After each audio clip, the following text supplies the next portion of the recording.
Star education point के physics online class में एक बार फिर आपका स्वागत है। तो जैसा कि आपको पता है कि हम लोग करंट इलेक्ट्रिसिटी पढ़ रहे हैं। आइए करंट इलेक्ट्रिसिटी अर्थात विद्युत धारा चैप्टर में अगला क्वेश्चन हम लोग देखें। अगला क्वेश्चन है कि चालक की प्रतिरोधकता, चालकता तथा चालकत्व को समझाएं तथा इसके एसआई मात्रक को लिखें। तो बच्चों ये सारा जो चीज है वो चालक के प्रतिरोध से संबंधित है और आपको मालूम है कि किसी भी चालक तार की लंबाई जितनी ज्यादा होगी प्रतिरोध उतना ही ज्यादा होगा। मोटे तार का प्रतिरोध कम होता है और पतले तार का प्रतिरोध अधिक होता है। ये सारी बात आपको पता है। तो उसी के आधार पर हम लोग प्रतिरोधकता, चालकता और चालकत्व को परिभाषित करने वाले हैं। तो आइए देखते हैं कि सबसे पहले हम लोग देखें प्रतिरोधकता के बारे में। तो किसी चालक की लंबाई को L मान लें,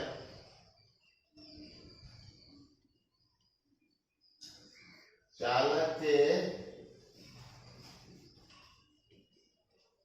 अनुप्रस्थ काट का क्षेत्रफल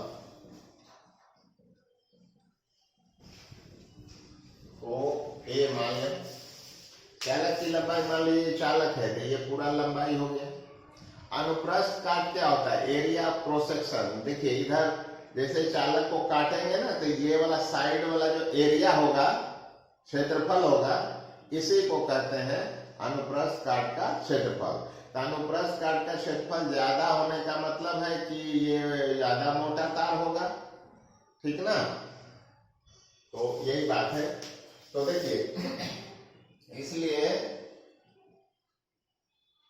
चालक का जो प्रतिरोध होगा R, वो चालक के लंबाई के समानुपाती होता है। अर्थात चालक की लंबाई जितनी ज्यादा होगी उस चालक का प्रतिरोध भी उतना ही अधिक होगा। तथा चालक का जो प्रतिरोध है चालक के अनुप्रस्थ काट क्षेत्रफल के व्युत्क्रमानुपाती होगा। अर्थात एरिया ज्यादा होगा, अनुप्रस्थ काट क्षेत्रफल का एरिया ज्यादा होने के मतलब क्या है? ये तार मोटा होगा, तो जितना ज्यादा मोटा होगा प्रतिरोध उतना ही उस चालक का कम होगा। इसीलिए प्रतिरोध और एरिया ऑफ क्रॉस सेक्शन अर्थात अनुप्रस्थ काट का क्षेत्रफल ये दोनों व्युत्क्रमानुपाती होता है। अर्थात तार मोटा होगा, प्रतिरोध कम होगा। तो इस प्रकार से देखते हैं। अब इस दोनों को एक साथ मिला देते हैं। अतः चालक का प्रतिरोध R जो है समानुपाती होगा ऊपर L अब बटे A। इस दोनों को हम लोगों ने क्या किया बच्चों? मिला दिया। ठीक,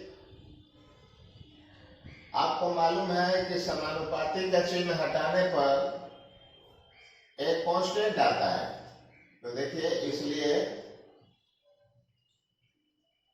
चालक का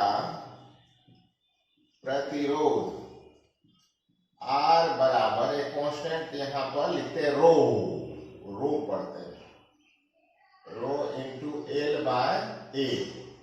ऐसा हो जाएगा बच्चों जहां रो एक समानुपातिक स्थिरांक है जिसे चालक की प्रतिरोधकता कहा जाता है। क्या पढ़ेंगे इसको बच्चों? इस टाइप का जो होगा इसको क्या पढ़ेंगे? रो, रो पढ़ेंगे, इसका उच्चारण रो। तो बच्चों ये जो रो है ये समानुपातिक स्थिरांक हुआ, मतलब ये कांस्टेंट है। इसका मान किसी भी चालक पदार्थ के लिए नियत रहता है। ऐसा नहीं कि चालक लंबा हो जाए, चालक का तार लंबा कर दें तो रो का मान दूसरा हो जाएगा, या मोटा पतला तार कर दें तो रो का मान दूसरा हो जाएगा। ऐसा नहीं होगा, क्योंकि ये चालक के पदार्थ पर डिपेंड करता है और रो का मान सदा कांस्टेंट होता है किसी भी कंडक्टर मटेरियल के लिए, ठीक ना। तो आइए देखते हैं। इसलिए चालक की प्रतिरोधकता रो बराबर क्या हो जाए, यहां से देखिए बच्चों, यहां से कैलकुलेट करेंगे तो आर ए बटे क्या हो जाएगा, एल हो जाएगा। तो बच्चों ये चालक की प्रतिरोधकता के लिए यह अभिष्ट व्यंजक है। देखिए रो बराबर आर ए बटे एल, इसको याद रखिएगा, न्यूमेरिकल बनाने में ये काम आएगा, ठीक है। तो यहाँ हो गया। अब सवाल है चालक की प्रतिरोधकता को परिभाषित कैसे करेंगे। तो आइए देखते हैं। समीकरण नंबर 1 में यदि ए बराबर 1, एरिया ऑफ क्रॉस सेक्शन को एकांक मान ले बच्चों, तथा चालक की लंबाई एल बराबर भी एकांक मान ले, तो समीकरण 1 से देखिए ये भी 1 हो गया, ये भी 1 हो गया, तो रो बराबर क्या हो जाएगा, तो आर हो जाएगा बच्चों, ठीक है। अब आप परिभाषित कर सकते हैं। देखिए एकांक अनुप्रस्थ काट क्षेत्रफल वाले चालक के प्रति एकांक लंबाई के प्रतिरोध को ही चालक की प्रतिरोधकता कहा जाता है। फिर से देखिए कितना अनुप्रस्थ काट क्षेत्रफल, एकांक, एकांक अनुप्रस्थ काट क्षेत्रफल वाले चालक के प्रति एकांक लंबाई के प्रतिरोध को चालक की प्रतिरोधकता कहा जाता है। यही चीज परिभाषा में लिखेंगे यहां पर। अतः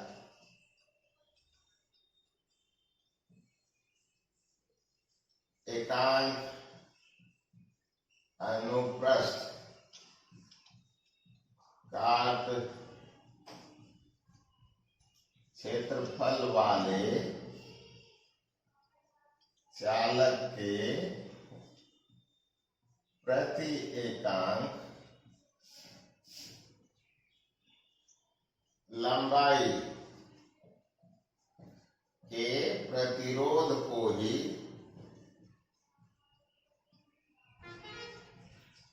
चालक के पदार्थ की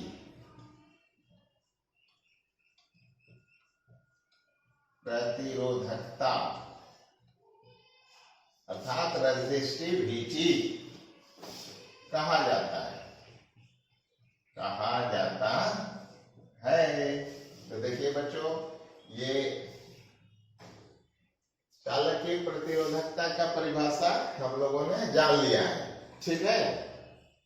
अब है कि चालक की प्रतिरोधकता, देखिए इसको हमेशा रो से ही सूचित करेंगे, ठीक ना, रो यहां लिख दिया। अब चालक की प्रतिरोधकता का एसआई मात्रक क्या होगा वो देखिए।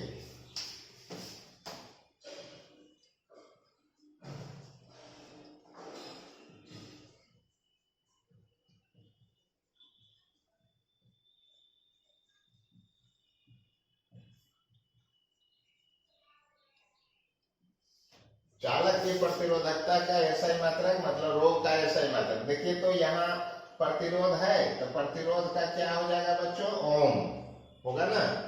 और एरिया, एरिया में क्षेत्रफल, क्षेत्रफल का क्या होता है मीटर स्क्वायर, लंबाई गुना चौड़ाई। अब बटे लंबाई है तो लंबाई का क्या होगा तो मीटर होगा, तो तो बोलिए ये दोनों कटेगा कि नहीं कटेगा? तो बोलिए इसका मात्रक क्या हो जाएगा? ओम मीटर होगा कि नहीं होगा? होगा। तो चालक की प्रतिरोधकता का एसआई मात्रक ओम मीटर होता है। याद रखिएगा बच्चों, ऑब्जेक्टिव में परीक्षा में पूछता है, ठीक है? तो ये वाला बात याद रखिएगा। तो हो गया यहाँ तक? तो प्रतिरोधकता को समझ गए। अब बताइए, यदि ऑब्जेक्टिव में आपसे पूछे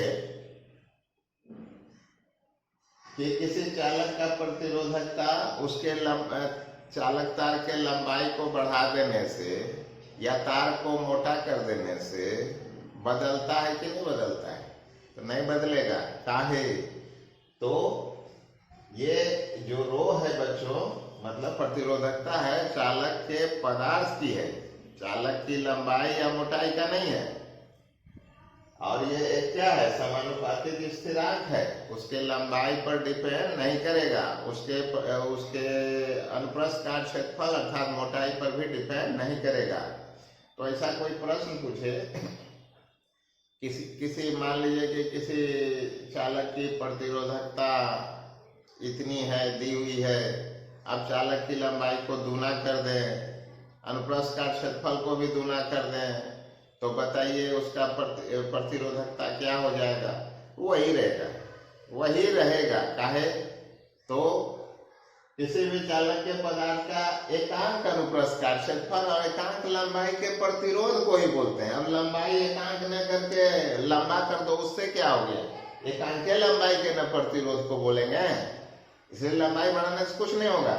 इसी प्रकार से अनुप्रस्थ काट क्षेत्रफल को भी बढ़ा दें या घटा दें तो उससे कोई फर्क नहीं होगा, क्योंकि परिभाषा के अनुसार एकांक अनुप्रस्थ काट क्षेत्रफल और एकांक लंबाई के प्रतिरोध को ही क्या बोलेंगे?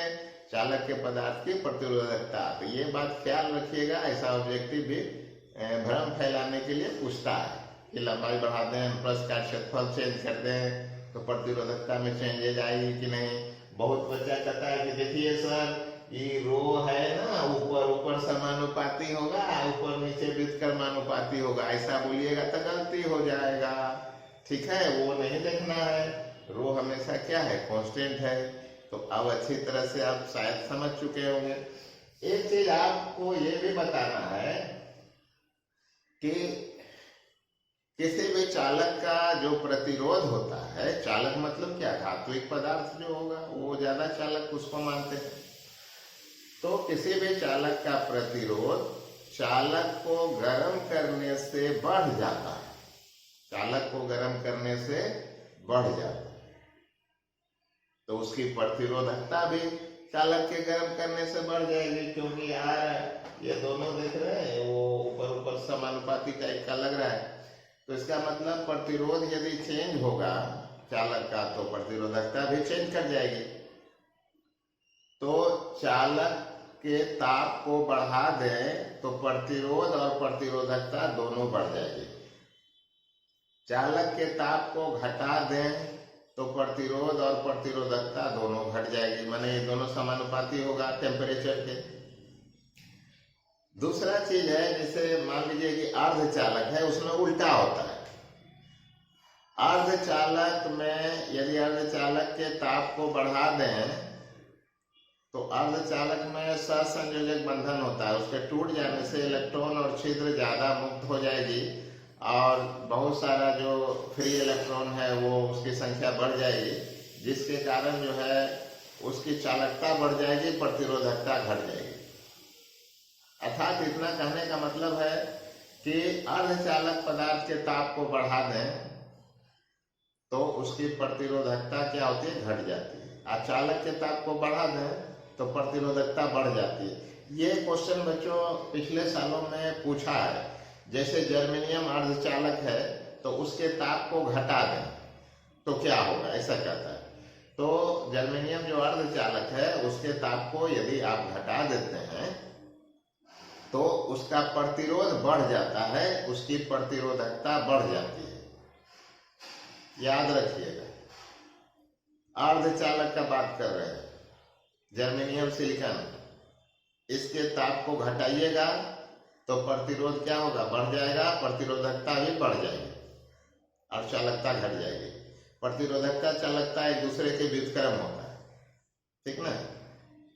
लेकिन यदि मान लीजिए कि कोई कॉपर है, मतलब ये चालक पदार्थ है, इसके ताप को बढ़ा दीजिएगा ना तो प्रतिरोध बढ़ जाएगी, और ताप को घटा दीजिएगा तो प्रतिरोध घट जाएगी, अर्थात प्रतिरोधकता भी घट जाएगी।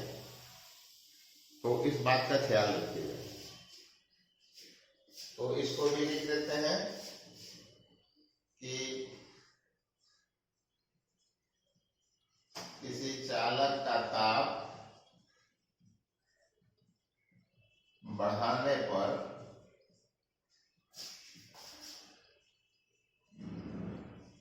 उसका प्रतिरोध तथा प्रतिरोधकता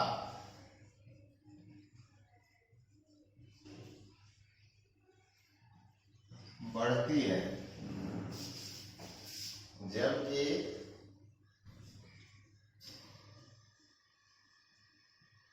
अर्धचालक पदार्थ के ताप को बढ़ाने पर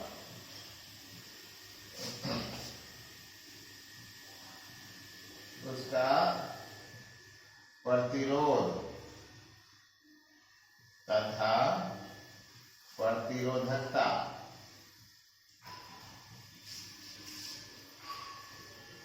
घटती है। ऐसा है बच्चों, ठीक है। अब बात करें कि जैसे चालक, कई चालक पदार्थों से मिलकर एलवाय बनता है। एलवाय मतलब मिश्र धातु, ठीक ना। जैसे कॉपर हो गया, निकेल हो गया, या कॉपर निकेल मैग्नीशियम ऐसे मिलकर बना, तो जो मिश्र धातु बनता है उस पर ताप का क्या प्रभाव पड़ता है। तो बच्चों, जो मिश्र धातु बनाते हैं उसकी प्रतिरोधकता बहुत ज्यादा हो जाती है, इसीलिए मिश्र धातु का इस्तेमाल प्रतिरोध के निर्माण में किया जाता है।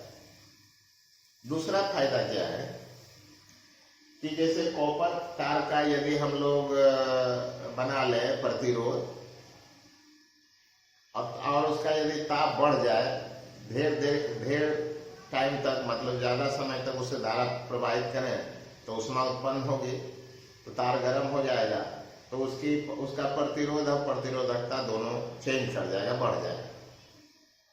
लेकिन जो मिश्र धातु होता है, जो धातु कई धातुओं से मिलकर बनती है, तो लंबे समय तक भी धारा प्रवाहित कीजिएगा तो उसके प्रतिरोध और प्रतिरोधकता में कोई खास परिवर्तन नहीं होता है, मतलब एकदम नगण्य परिवर्तन होता है। तो इसीलिए मिश्र धातु का इस्तेमाल प्रमाणिक प्रतिरोध बनाने में किया जाता है। ये प्रमाणिक प्रतिरोध क्या है? तो जैसे टेलीविजन में लगने वाला कोई प्रतिरोध या किसी जगह और लगने वाला जो प्रतिरोध है, तो उसका मान चेंज नहीं होना चाहिए, अर्थात लंबे समय तक आपके टेलीविजन में जो प्रतिरोध रेजिस्टेंस लगा हुआ है, ऐसा नहीं कि 1 घंटा के बाद उसका चेंज हो जाए प्रतिरोध और प्रतिरोधकता, तो गड़बड़ हो जाएगी ना। तो इसीलिए मिश्र धातु से बने हुए जो कॉइल होते हैं, मतलब तार होते हैं, उसी का इस्तेमाल प्रतिरोध बनाने में किया जाता है।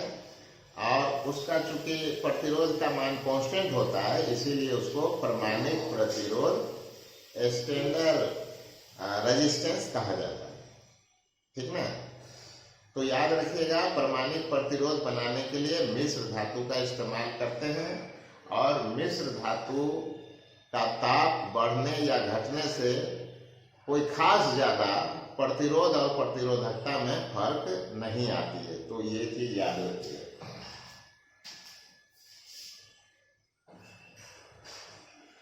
मिश्र धातु के ताप में परिवर्तन से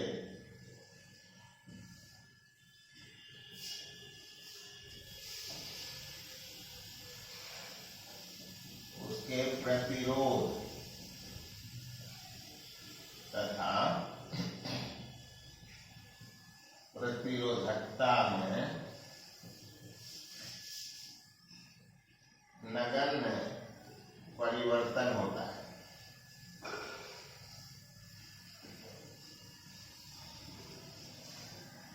इसीलिए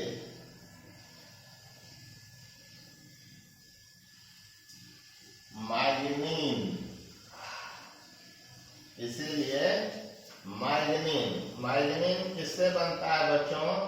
तो copper plus magnesium plus nickel,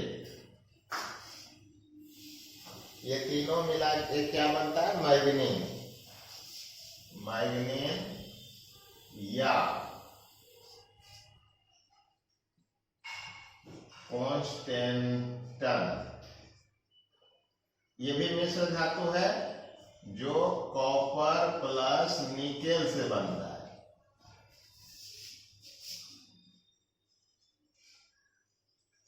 उपयोग परमाणिक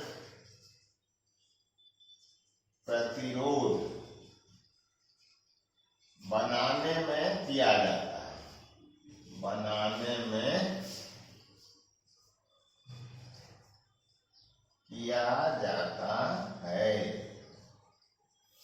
तो समझ में आ गई बच्चों ये प्रतिरोध ताप का प्रभाव इन पर कैसे होता है? देखिए यहाँ चालक के बारे में, देखिए ये वाला चालक था, ये अर्धचालक है और मिश्र धातु है।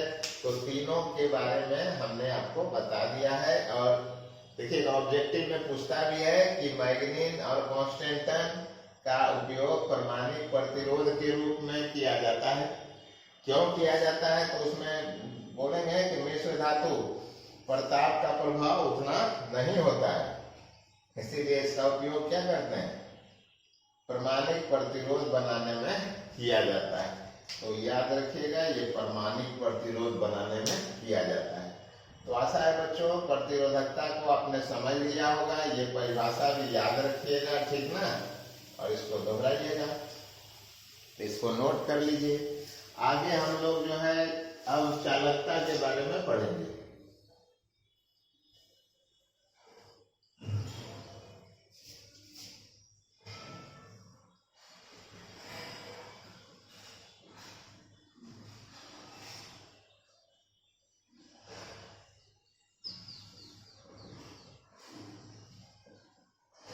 कंडक्टिविटी इसे छोटी कप्पा या बड़ी के द्वारा सूचित करते हैं।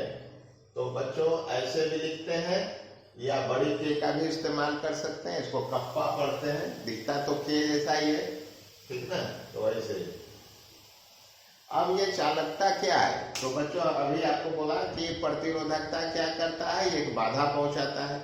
और चालकता क्या करता है कि विद्युत धारा प्रवाहित करने में सहायता प्रदान करता है। तो किसी चालक का वह गुण जिसके कारण जो है उस चालक पदार्थ में विद्युत धारा का चालन सुगमता से होता है, उसको क्या कहते हैं? चालकता कहते हैं। तो यहाँ पर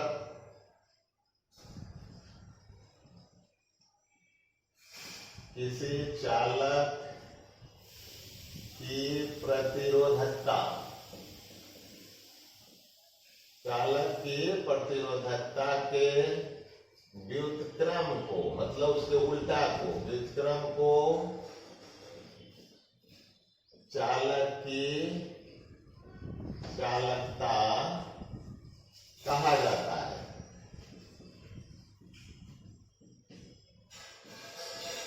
अर्थात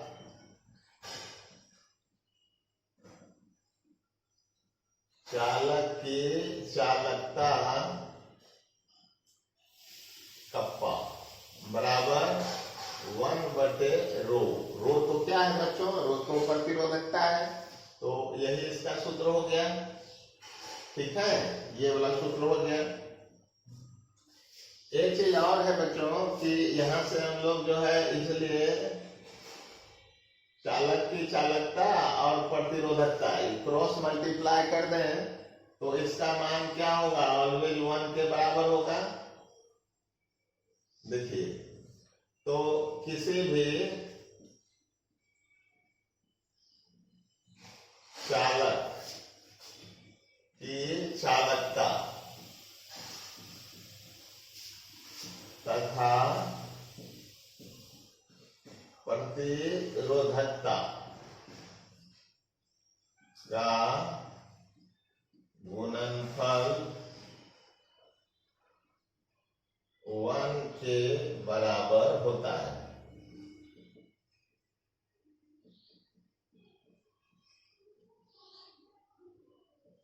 ऐसा है बच्चों, ये भी समझ में आ गया आपको। अब देखिए कि इसकी चालकता का एसआई मात्रक क्या होगा। तो 1/रो का जो है एसआई मात्रक, तो रो का एसआई मात्रक अभी कितना देखा, ओम मीटर, ठीक ना। तो यहाँ 1/ओम मीटर लिखिएगा तो ऊपर जाके ओम इनवर्स मीटर इनवर्स हो जाएगा, ऐसा होगा, ठीक ना। तो यहाँ पर लिखेंगे कि चालक की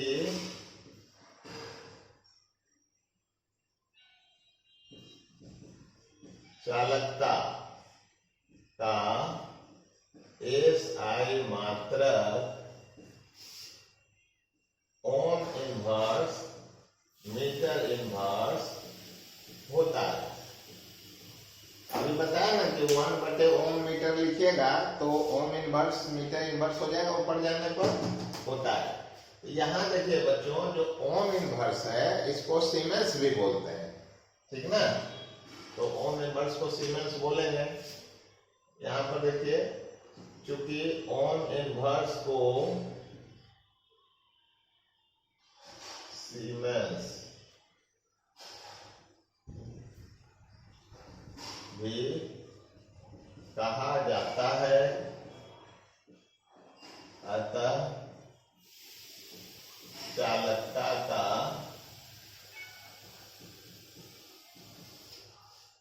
एसआई मात्रक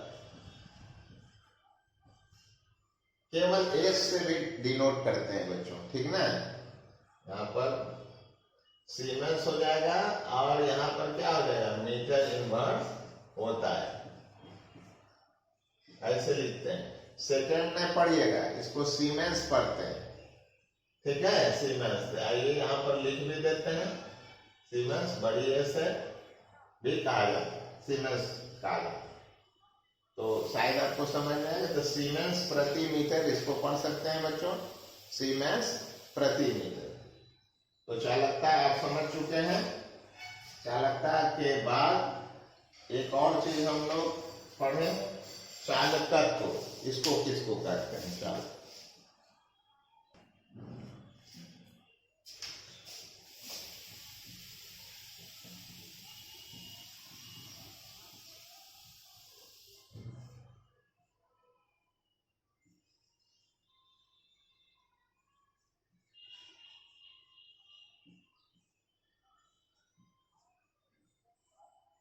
ये चालकत्व, कंडक्टेंस।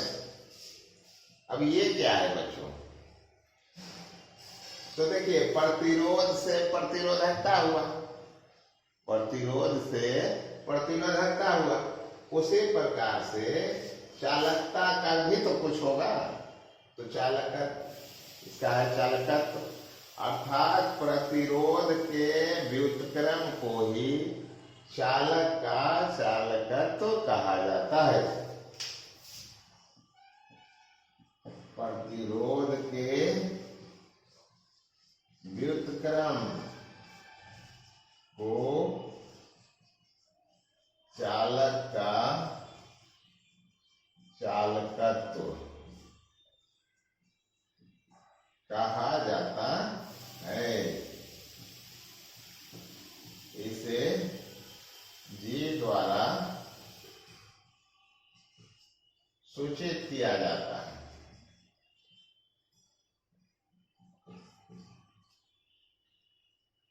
अतः चालक का चालकत्व G = 1/R। देखिए